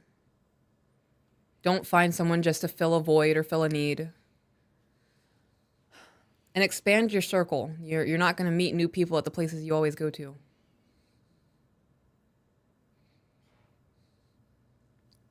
Next one. Sure. All right, just call me Joe. Been married 3 years, stay-at-home mom. He's a great provider. We are in marriage counseling. I'm in therapy for years. He won't spend time or talk. I ask, is it work? He says no. He comes home and doesn't speak to me or our child. I'm trying to hold the front. Advice. You need to send an email. There's no way that we can answer that. Yeah. There's so much going on in your life that we don't know about that, like, that's not an easy answer. I would send us a very in-depth email. I want to go back to the Hayden Powers one real quick. Okay. We get a lot of hate because of the age gap. Yes. Women are in their prime, up to 26, 22 to 26 is what they're saying online. Yeah. Those are not my stats. That's just what idiots on the internet say. So we're going to go with that. So that's their prime. Men are in their primes from 35 to 45 because at that point we've got our shit figured out. We've got money. We've figured out life. We're no longer as immature as we were in our 20s. We're not as likely to be out drinking and doing the fucking dumb shit that we were doing in our 20s, and we are at a very different mindset than we were in our 20s. If you're in your 20s and you're dating a 22 to 25-year-old male, he has the mental maturity of a 16-year-old. Men are very immature creatures. I'm 43 years old and I will laugh at a fart joke. I will crop dust people in the store and come over and be like, we gotta move. You will. I find that shit. I am an immature fucking child still. People don't realize that, like, you hear, like, they used to tell us that in school, that boys mature slower than girls do. And it's factual. So, like, if you're in your 20s and you're trying to date someone who's the same age you are, finding somebody that's got their shit together as if they will when they're in their 30s and 40s is just not going to happen. So you're either going to have to find somebody older or you're going to have to be patient. So, are you also living at home with your parents? Because if you're living at home with your parents and you're looking for a man who's not living at home with his parents, you can't do that. Like, you can't fault somebody for something that you're also doing. So also something to think about. Are you depending on your parents' money? Do you have, are you living there kind of thing? That was a man. Were you addressing that as a woman? Did I just take it that way? Okay, well, a girl then. I don't know. It doesn't say one way or the other, so I'm addressing it as across the board. Okay. I don't know. You're right. It doesn't say that. I always thought that Hayden was a girl's name. Well, and I could took be it wrong. I don't know. I took it because that's not stuck up. Typically, stuck up is women. Oh. I've never heard a man be described as stuck up. Right. I struggle with the name thing. Yeah. Yeah. I need clarity. Yeah. There's that. See, I'm being wrong again. See how easy this is? It's not. I don't give a shit. You're so hot when you have accountability. Oh, yeah? Yeah. You like Jesus. that, huh? That needs to be a shirt. You're hot when you have accountability? Yeah. Yeah. Jason Kirk. Would y'all wear that shirt? Jason Kirk just said, laughing my ass off. I was crop dusting in a crowd on Sunday laughing the whole time. See? Yeah. I'm telling you. We act our shoe size Can you sometimes. get rid of that, please? Yes, I Thank can. you. All right, guys, let's do some Q&A. There's still Let's go. 625 people here, so we're going to go through and pick questions and answer them. I need to bring my heating pad here. Yeah? I'm so old. We still have 1.4 thousand on TikTok. Wow. Nice. Thank you guys for being here. That's super dope. Amanda sent a super chat that said, appreciate the Vice. I don't know how I feel sending pics. He's recovering from a porn addiction, so that's tough to navigate. Any ideas for intimacy? Dirty talk. Be on the phone. FaceTime. Flirt. If he's got an addiction to corn, you can ask him to let you watch. There's things that you can do. Get raunchy. Brianna said, now I'm wondering what factors determine a man or woman's prime when our values and maturity vary so greatly. So from what I've heard, women are in their prime because of their attractiveness and fertility and their ability to actually have birth without having major birth defects, things like that. They consider men being in their prime because they're more financially stable. Their maturity levels are a little higher. They're supposedly less likely to cheat. I don't know if that's actually true or not, but those are the things that I've read as to what makes people in their prime. We have very different needs as men and women. Like what makes a man in his prime and what makes a woman in her prime are two very different things. Yeah. Because men look for different things in women than women look for in men. Okay, now there's super chats coming back in, so I have to pull that back up. Are you catching those? I am. They are coming in hot. Okay. And I like it. So go ahead and start with that one. I'm just cleaning these up. Howdy, y'all. Are e-bikes equivalent to 125 cc's? Ooh, I'm excited to talk about this. I have no idea. I don't either. I know that we bought a Suron Light BX. We bought 2 of those, and then we bought 2 Talaria Sting R MX4s. The Talaria will do about 45 miles an hour stock. I'm sorry, the Suron will do 45 miles an hour stock. The Talaria has a regulator on it, a modulator. It's just a cable cut that'll make it do 75 miles an hour. So it will be a much more powerful bike. 55 miles an hour, but after the upgrades, it'll do 75. Because You're just doing that for your bike. Yeah, because you're not ready for that. I'm yet. good. But yeah, they're badass. Look them up. Suron Light BX and Talaria Sting R MX4. Hayden said, I have been out of the house since I was 18. I feel like an old soul. I am a male. Okay, so you are an old soul and you're a male. Well, I apologize about treating that as if you were not. Man, you're just gonna have to do you. You're not gonna. Oh man, I'm gonna get hate for this one. I'm about to get hate for this one. You're already getting hate. Am I? Yeah. For what? People are saying you're regurgitating facts, and they're wrong. Who said? What is that in TikTok? Yeah, somewhere on TikTok. Oh, I don't give a fuck about TikTok. I just said those are the stats that I read. Right. So if those are the stats that I read and I'm stating them, of course I'm regurgitating them. Yeah. Because I read them and therefore I'm reading them. I'm spouting them from memory. What else would that be? I'm stating something I read. We can call that regurgitating. Is there another word for that? I'm sure there is. I don't give a fuck about y'all. Fuck. Find other statistics and spout those instead of telling me I'm regurgitating something. Yeah. You're regurgitating stats. That's not helping the conversation at all. Right. If you want to rebuttal it, give me something different that will challenge what I have to say. Right. Tell me your opinion. I've told you mine. Yeah. Tell them to get that shit from I don't somewhere remember what other I than- was talking about now because of that stupid shit. You were talking about the bikes. Oh, no, Upgrading I was yours to talking about the old 75. soul. So real shit to this kid, because of what I see on the internet, because I'm regurgitating things, I have seen that most young women have no real ambition. They're waiting to get through their prime to find a man with money to settle down. Well, they can benefit off their prime right now with OF and Right. all of that thirst trapping on Instagram and shit. Right. So you're going to have to find a woman who has different integrity than what is currently being touted as the womanly virtues online.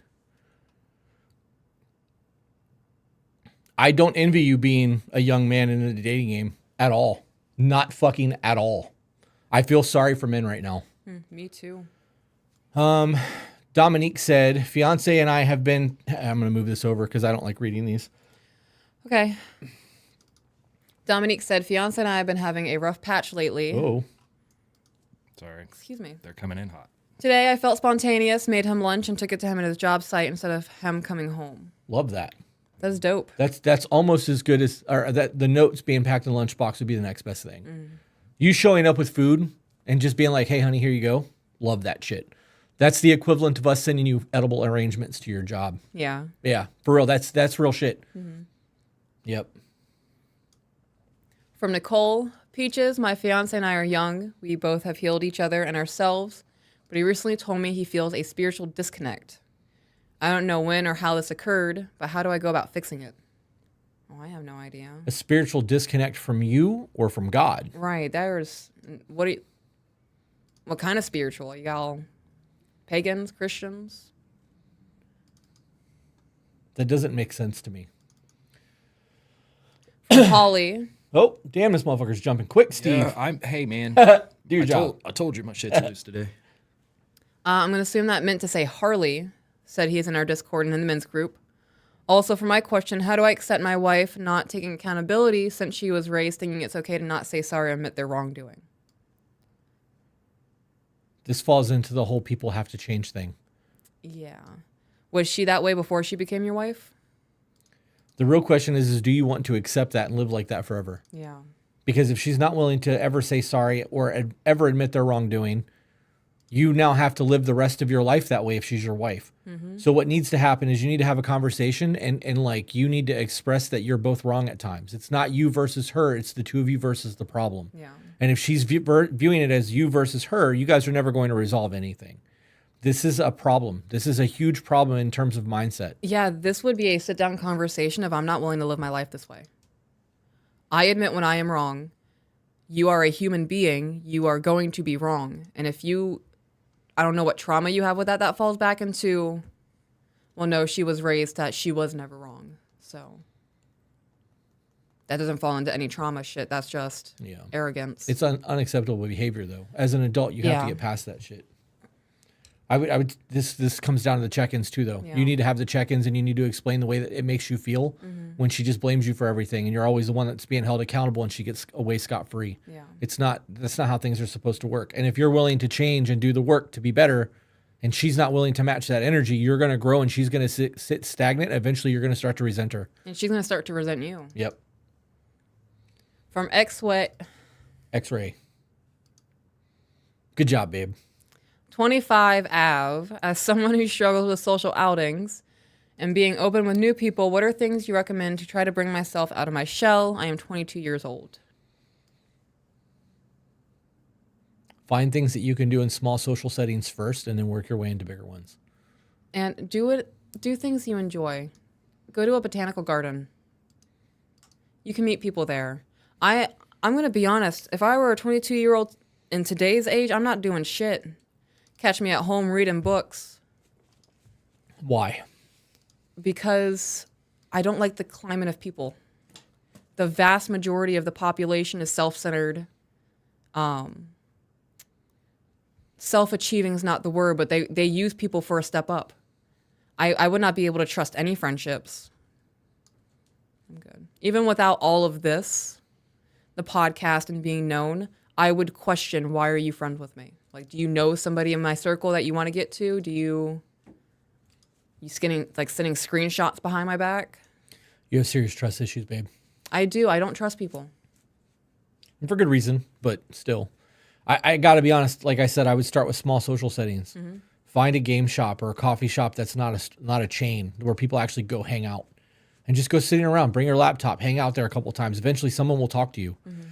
And if that doesn't work, find an arcade or just anything where it's like not a bar, somewhere where people are calm, and find your energy that you enjoy being in, and that's where you want to go. We talked to somebody the other day that goes to kava bars all the time, and that's her outings. So you just have to find something that works for what you're wanting to do. From Brandon, hey guys, you two are amazing. I just wanted to say that. Okay. Thank you. This was the guy that asked about the motorcycles. He said, mod it, hell yeah. So I'm going to address that first because hell yeah. I just bought new suspension for the bike front and back. I bought 250 millimeter rotors for braking, bought all new brakes. I bought a 72 amp hour battery. I bought the new modulator so that it will do 75 miles an hour. The only thing that I haven't done yet that I still want to do is probably change out the sprocket on the back and then wait for the new motor to come out so that I can actually change the motor to make it do like 80 or 90, which I will never do on a dirt trail, but it's cool to know that I have the power to do it if I want to. Unlimited power. Excited y'all got the motorcycle too. I listen to y'all when I ride the Harley, so everyone has to hear wisdom while I go down the road. Thanks for making my workday awesome. Hell That's yeah. fucking funny. I'm looking at a 2023 Street Glide from the Harley dealership locally to us that has a stage 4 kit on it. They want 55 grand for it. The payments on that thing would be like $1,000 a month. It's the only reason why I haven't pulled the trigger yet. But I have not bought the bike because I have time until she gets her endorsement before I have to worry about it. Mm-hmm. But I'm also leaning towards an Indian bobber because I like the bobber style bikes. From Dominique, 2 out of 2. Without y'all, I would have never put the effort to show him random acts of service. Thank you guys so much. Y'all are amazing. That was the lunch one. Mm-hmm. Janae. Do they want him to do his own whole-ass research study? Because anything else is regurgitated. Also, happy Wednesday, my favorite podcasters. Love that. See, there you go. I was about to say you'd have to do like a whole fucking controlled variable and hypotheses and shit. There's a way to stop the regurgitation part. If you understand it, you're not regurgitating it. It's just knowledge. It's just knowledge at that point. A lot of people just see the facts today and they take it at face value. They don't read past the headline. Oh, yeah, no. Point blank, period. Very superficial everything going on right now. From Lily, how do you get your spouse to do more? I know he can't read my mind, but I don't want to keep having to tell him to do things randomly. That's your options. Yeah. You either expect him to read your mind or you start making requests. Yeah. Not demands, requests, because love makes requests, not demands.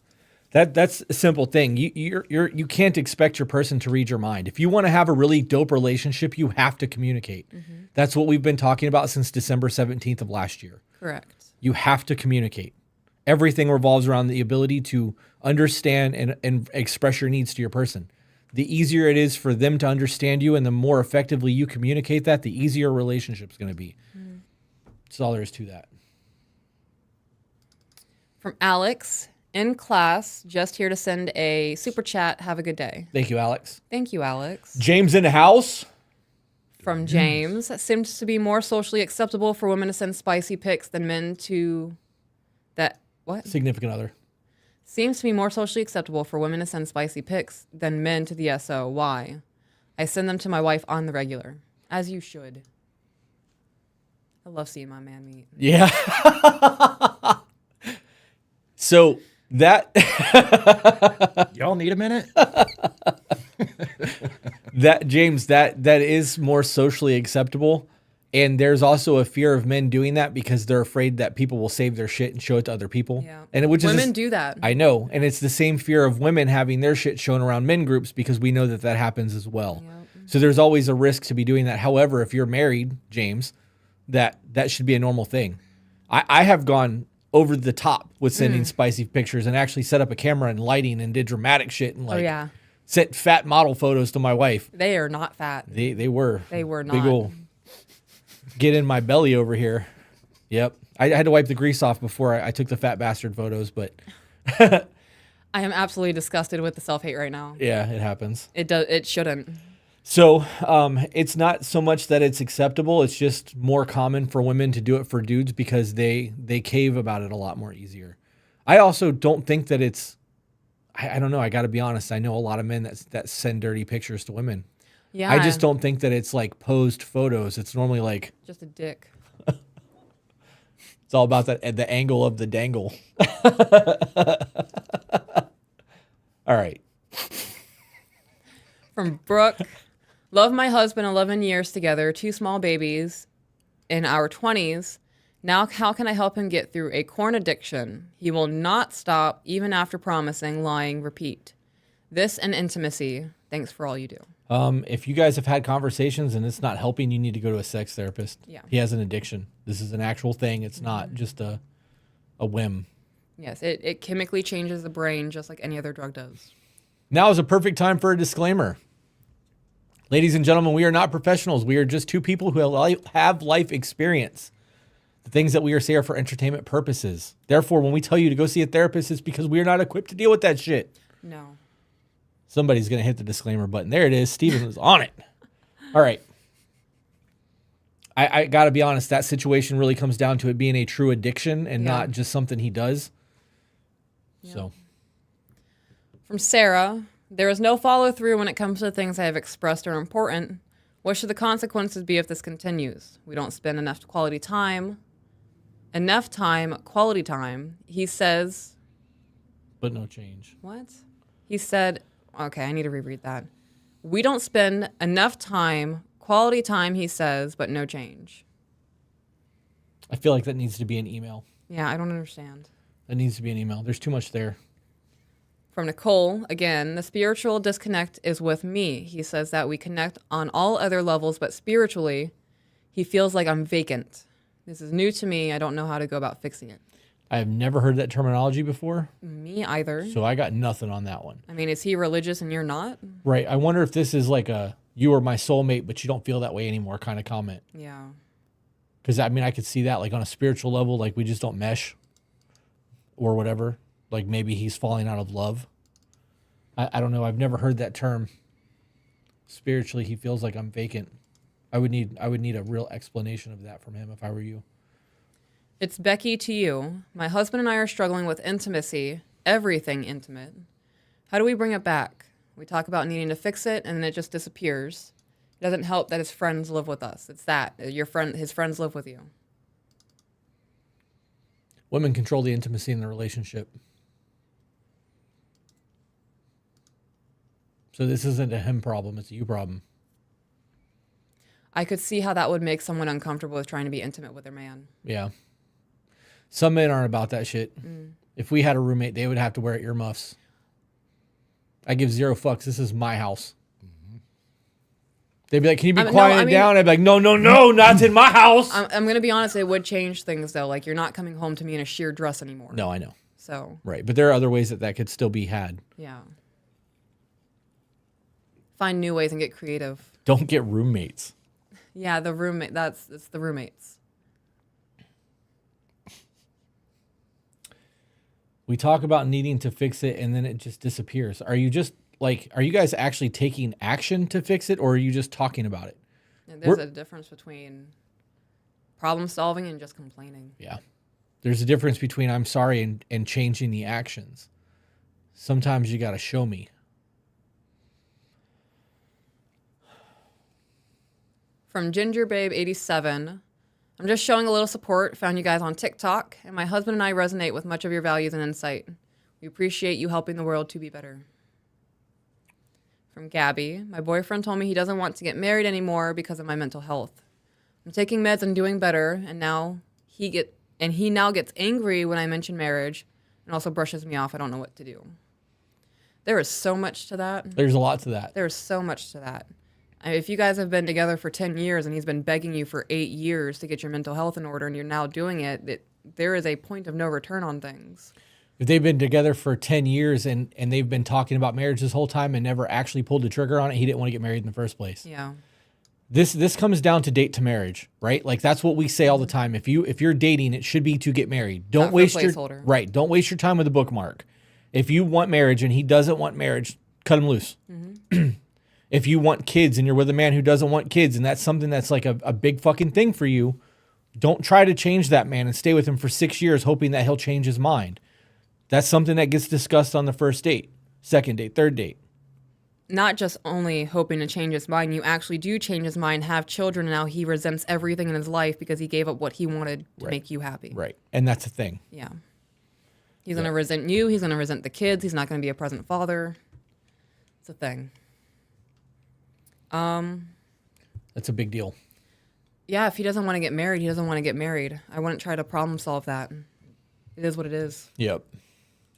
And in that situation, giving an ultimatum like, if we don't get married, I'm leaving. And if he gets, excuse me, soda got me. If he says, okay, then let's get married, he's only doing it to appease you. That marriage isn't going to last. He doesn't want it. That's a pity marriage. Yeah. You guys have to listen to what people are being said. Mm-hmm. You know, sometimes you got to read between the lines, but if he's telling you that he doesn't want to get married, that's the statement. Regardless of the reason behind it, he doesn't want it. From Sabrina, to have met the both of you is to be grateful. Thank you both for the continued work that the two of you put into by providing this community the opinions and advice that is needed. You're welcome. That's your dirt bike buddy. Yeah. Hell yeah, all the power. Harleys are definitely expensive. Stage 4 already is dope. Check out the Street Bob 114 whenever you get the chance. I'll stop now for the other questions. God bless y'all. I had a Street Bob. No, I had a Fat Bob. I had a Fat Bob, and it had the 114 in it. My problem is the Milwaukee 8 engines, 108. What is the Milwaukee 108? The Milwaukee engines have an issue with the transmission, and Harley's known about it for over a decade, and they keep trying to put Band-Aids on it, and they're not actually fixing the problem. The last Street Glide I had, the transmission failed at like 6,000 miles. Right outside the warranty, that bitch died. Wow. I remember that. So, From Isabella. This is another one of those names I'm recognizing. Yeah. As always, I love you both and your content. Peaches, on the hard days, how do you tune out the negative self-talk? Thank you for your time. I don't. I have conversations with that negative self-talk.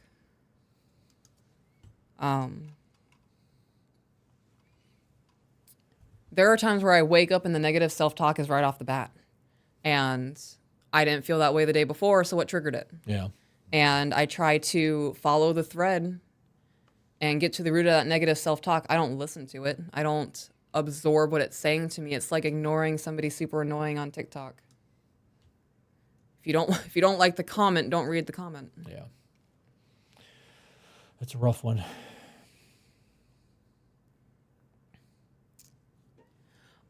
I'm going to add on to that. I also know my self-worth outside of my negative self-talk.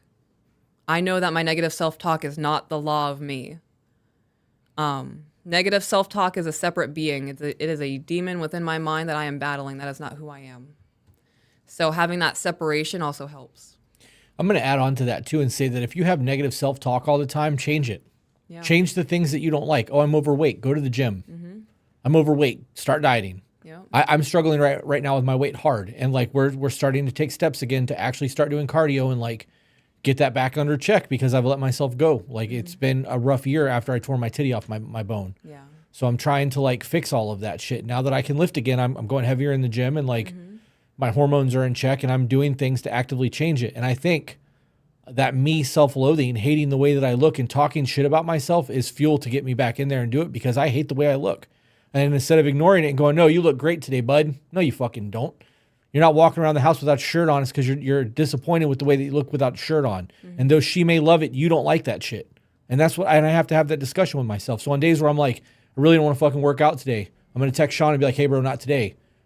I look in the mirror and go, okay, I'm fat as fuck. Like I need to get in there and do the thing. And then I don't tell him. I go out there and I suffer through my workout. It's just the way it is. If you don't like who you are, the only person that can change that shit is you, both mentally and physically.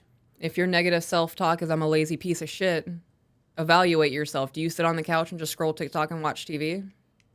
Do something about it. Yep. From Leslie, husband addicted to corn. Before sexy time, my husband watches corn. He tried to stop, and he knows how it makes me feel. How do I not be paranoid that he's always watching and not me feeling like enough? I would not do any of that. This is a problem, fucker. Yep. Yeah, I real shit, I feel like porn is infidelity. I agree. It says in the Bible that when you lust after other women, you've already cheated. Like you're adulterous at that point. I don't know. That's a problem for me. I wouldn't tolerate that. Me either. If you were like, hey, I need this before we playtime, like we ain't playtiming anymore. Because you're telling me that I'm not enough and you need to look at other people to get your rocks off. I'm good. Yeah. I'm good. Right. Another from the hidden. Knowing your visions for the future to be better, how do you guys feel about taking in other couples from other demographics as a to be better franchise?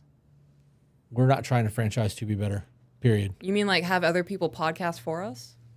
I don't understand. Yeah. Luca, send us an updated what you mean by that. From Sarah. He says all the nice things on what we do, but then never follows through. I have asked for more time away from the kids with him, or even with the kids. We don't go on dates or spend time together. I don't recall what this is from. This was the chick who said that the intimacy is completely gone.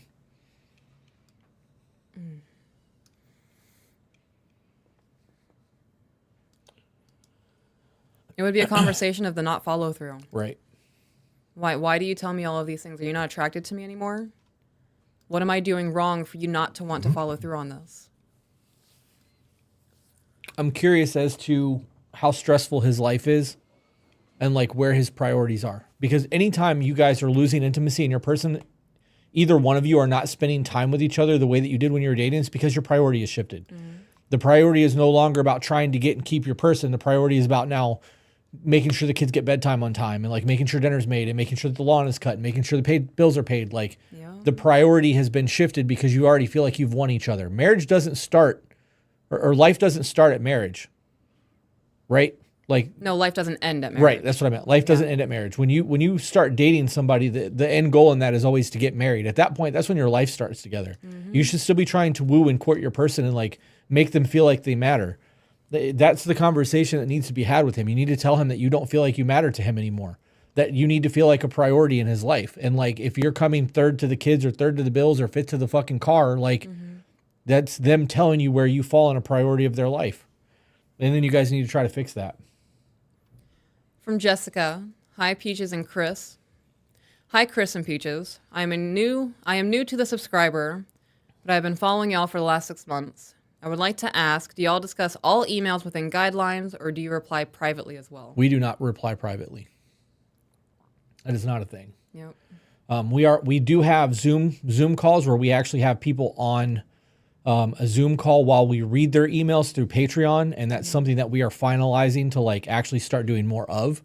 And eventually it will be something that we're charging for, but currently that's just we pick emails that come through Zoom that have been approved. Like if the email says I'm okay with this as a Zoom call, we go through and select those and we do those. That's right now probably the most intimate way to have one of these. But for the most part, we just go through and have the screeners go through and pick emails that they think will be a good read. Yep. So, but you guys got to also keep in mind there's a lot of rejected emails. We're not doing trauma dumps. We're not doing fucking SA or DV, childhood, right? Yeah, no victim mentality shit. We're trying to create solutions. From Sophie. Hi, I sent you an email to say thank you, and your reply completely made my day. Thank you. Peaches, can you talk about how you keep routine at home? No, because right now I do not have a work routine. Our routine is a fucking disaster. We don't have a routine right now. Our life is so up in the air with everything going on with the podcast. I thought that I would have time to clean the house today. I don't. This was literally our discussion last night. We literally talked about this last night that we don't have a routine anymore. It's coming. We're working on it. We're working on getting a routine back. I thrive in a routine, right? Me like too. Chaos is a really good thing for me, but my chaos is still organized. Like I wake up in the morning, do my workout, have my protein shake, take my shower, do emails, do editing, do podcast, kids, life, blah, blah, blah, blah, blah. I have to have structure. When it's like, hey, I need you to be here in 20 minutes. My whole fucking day is ruined because my routine is gone. That keeping routine is hard, especially if there's outside circumstances that prevent you from doing that. We also don't have like a set schedule with the podcast. We have people coming in, like flying in for interviews. Right. We're working our schedule around people. Yep. That is true. Yeah. Yep. I want to, well, we'll talk about that off the podcast. Okay. From Mackenzie. I'm 21. I am bipolar and I have sought help. I am doing better, but I still catch myself lashing out or the smallest things I blow up. What's the best advice to find your triggers? What you just said, what you're lashing out or what you're blowing up at, that's your trigger. Ask yourself, why did I just get so mad? And then you'll be able to trace that back to X, Y, and Z, and then hopefully be able to resolve whatever is causing you to have such a short fuse. I'm hung up on the fact that it says I have sought help. Well, if you seeked help, why didn't they tell you about your triggers? Did you just seek help, get diagnosed, and then stop? Because that's a problem. That is a problem. You should have a continued working plan with whomever you're seeing. Yeah. And then a whole lot of self reflection. Yeah. Like you said, you know what the things are that bother you. If it makes you blow off the fucking, you blow up, you need to look into that and figure out why that is. From Des. I am 24 years old and married for 5 years. I'm about to start a business. Advice for starting a business and maintaining a good marriage. This is going to affect your marriage one way or another. It is. No matter how good you have it now, no matter how dope you guys are at communicating, there's going to be trials and errors and lack of sleep and loss of intimacy and... Lack of money. Yeah, lack of money. You're going to get a whole new level of stress that you've never experienced by being a business owner. Not just because Like when you have a job, you have a guaranteed paycheck. You know the company's Right. gonna, you believe they're gonna fucking pay your check, so you know you're gonna get a set amount of money every week. With a business, you could work for 2 weeks and not make anything, and then have a week where you quadruple your normal income. Like there's a whole new level of stress that comes into that. You need to make sure that your partner's in it with you. This needs to be we're gonna fucking do this together, and I need to know that you have my back thing, because we're gonna go through some trials and tribulations. Yeah. And you just try to remember that you have somebody at home, and that you're doing this business not just for you but for your wife, like or husband. It doesn't say. So that's a big deal. From Becca, Peaches, how do I tell my parents I can still smoke and love Christ, and that doesn't make me a terrible person? Love y'all's account. I don't know. I don't talk to my parents. My argument in that is that it does say in the Bible to obey the laws of the land. And as far as I'm concerned, that's the extent of it being not okay, because a lot of states still say that it's illegal to smoke weed. But if you're allowed to drink, and drinking inebriates you and it clouds the mind, it alters your state of mind, then obviously smoking weed wouldn't be a problem. There's health things that could go into that. It depends on where your scripture's coming from. Right. But the argument that I've always heard people say is that God created the plant. Why can't I utilize it? It's medicine. Right. So that's the argument that I would make for that. From Candace, husband and I have been married for 14 years, and I've fallen more in love with him and my scary husband privileges. I'm so emotional, and sometimes it makes him frustrated. I don't know how to handle that. Separate yourself.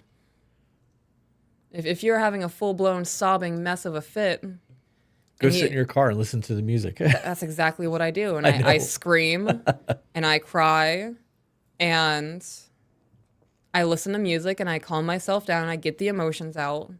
And once that raw emotion's gone, I can logically start sifting through shit, and that's when I'll come back to you. Yeah. Okay. I'm sorry. I'm going to say it. What? It's cute as fuck to me when you're super emotional and you're having a bad day and you're like, I'm going to go sit in the car and cry. And you do. And sometimes you don't even leave the driveway. No, I don't. But so like in that moment, like there's, it is cute to me, because I know that like, dude, that's such a dick thing to say. It is cute to me though. Fuck it. It is what it is. I don't know why I find it attractive, but I do. Okay. But knowing that you're going to go sit in the car and let your demons out and then come back into me like everything was fucking cool, like you are doing that for me, because you know I struggle to watch you cry. Yeah. And it's something that like you could be like, this is just who I am as a person, fucker, get over it. You know what I mean? But you found a way to deal with that shit, just like I find ways to deal with my demons to not dump it on you. I actually think that that's why we work so well together, both having borderline. Yeah. Yeah. Another one from Jessica. Hey, Chris and Peaches, I love your perspective so much. Can you discuss how to heal reactive responses when both partners are reactive based on traumatic experience? You have to learn to respond. We've deep dived that in podcasts. Yep. I don't know which podcast it is, but it's labeled. Everything is labeled. It I'm was sure all somebody labeled. else knows. It was all labeled. it's At one not. point, we were fucking on it with that. They're not as labeled as they were. Well, I'm sure that somebody knows. Somebody knows what I'm talking about. Yeah. This comes down to taking a second. The first response that you're going to give your person is always going to be stupid, angry, emotional. It's not going to ever be clear, concise, and like on point. I've come to start calling that just raw emotion. Right. It is. But Yeah. if you take a second and go, okay, wait a minute, that might come across as an asshole thing to say. This might intentionally hurt their feelings. This is me being petty. This is me being spiteful. This is me just wanting them to feel the way that I'm currently feeling in the moment. Take a breath and then have the conversation that needs to be had, because you attacking them back is not going to make the situation any better. Right. You are not going to resolve conflict and conflict. The resolution comes afterwards when you're calm and you've both had time to think about what's going on. From Allison. Hey, Chris and Peaches, longtime fan, first time caller, that has found their lifetime partner. We are set to be married in about a year, and I've been together for 2. What advice would you offer to newlyweds? Grace. Yeah. Have grace. You guys are going to go through a whole new honeymoon phase. It's going to be so much more intense when you guys first started dating. That is the honeymoon phase that you need to keep alive. No matter how frustrated you are, no matter how sick of their shit you are, you're going to walk over there and you're going to give them a kiss. And you're going to give them a hug and say, thank you for living this stressful life with me. I'm gonna hit you with something that I've not hit the podcast with before. Okay. Print your vows out. Both of you. He needs to put his in the wallet. You need to put yours in your purse. And when you get really fucking angry and you're ready to explode, pull those vows out and read them. Yeah. Then have your discussion. Because when you are in love and you're doing the in love thing and you're trying to commit yourself and make a covenant with another person for the rest of your life, you are at the happiest point you will ever be. So making those covenants in that moment is going to be a good reminder when you are in your lows that this is the person that I want to spend the rest of my life with and I need to handle this with grace. So. From Christina, that man's self-hate breaks my heart. Men need self-love too.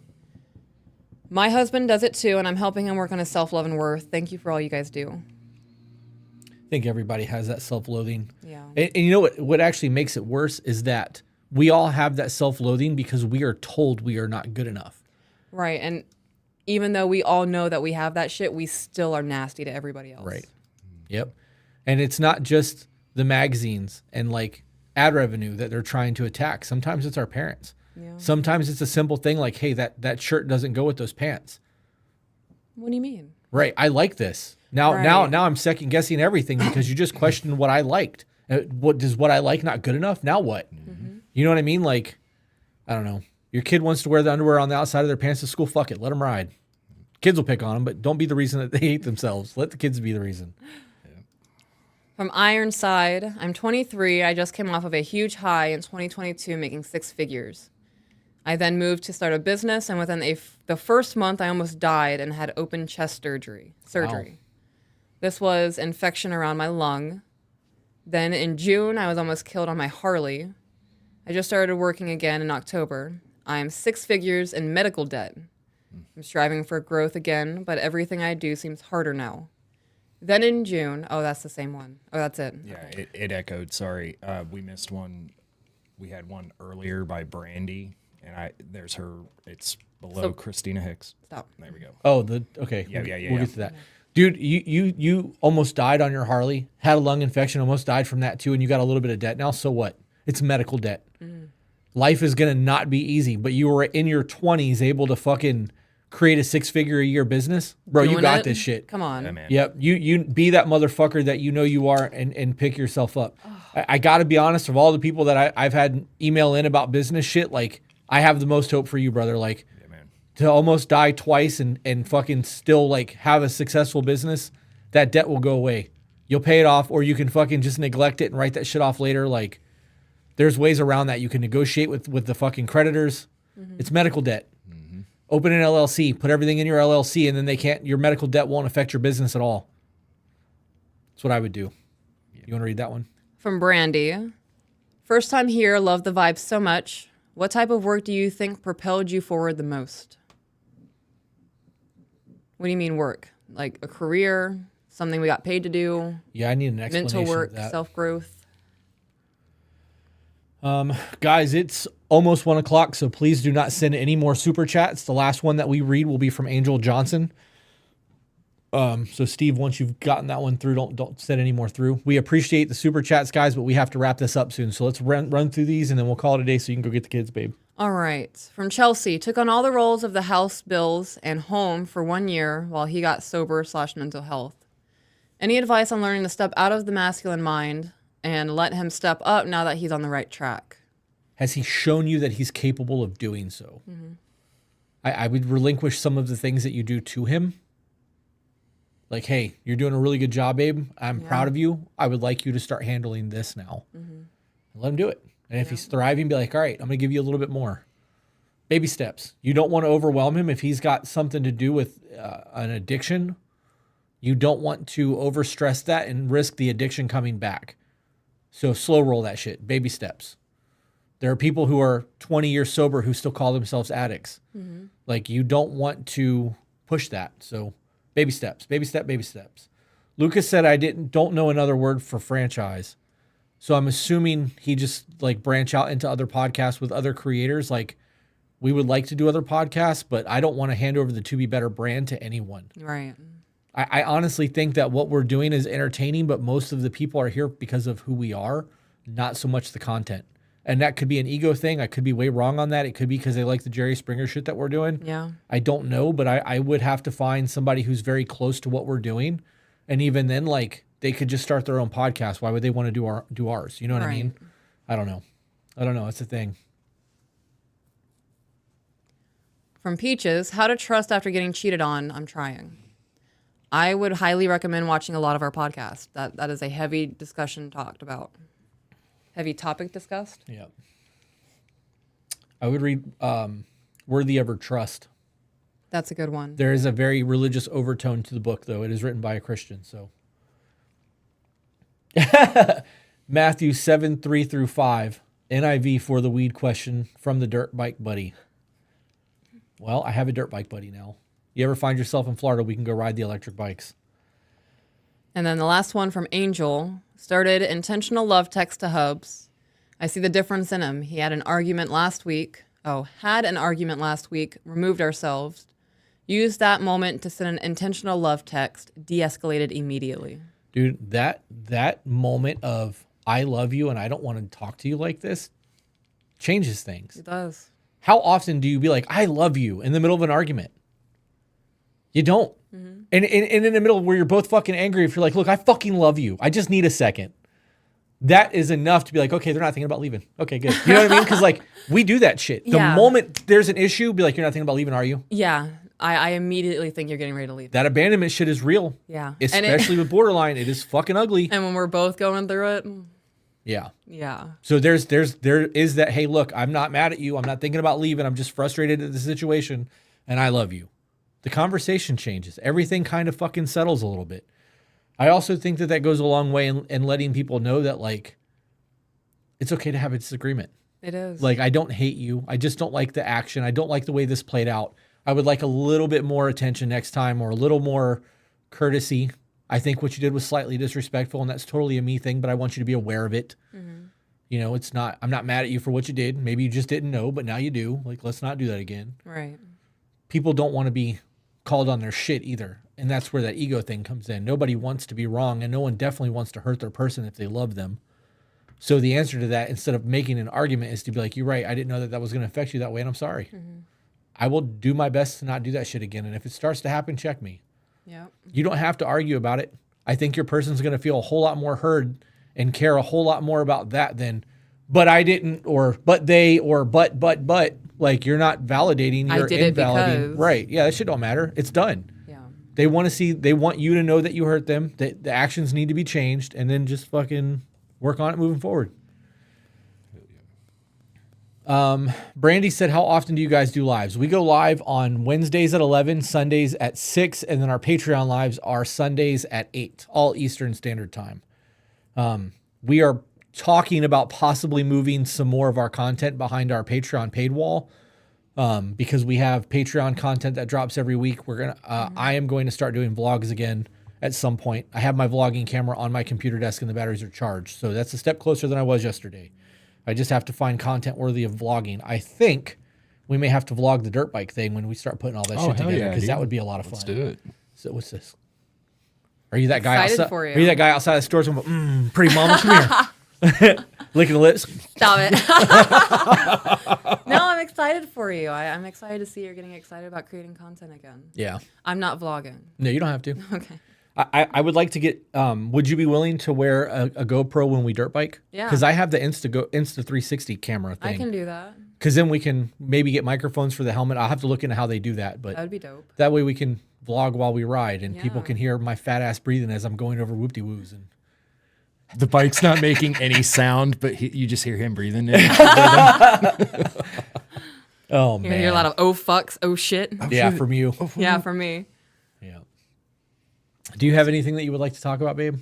No, I don't. Thank you guys for being here this morning. We still have 620 people watching us right now. I think this is probably one of the more successful lives that we've had.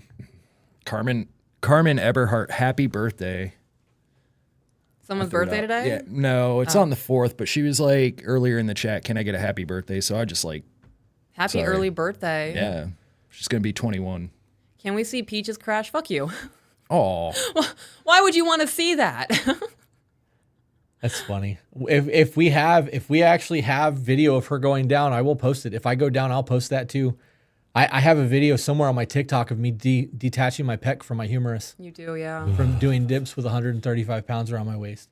That same chick, Cameron Eberhardt said, I made an appointment to get checked for BPD because of you.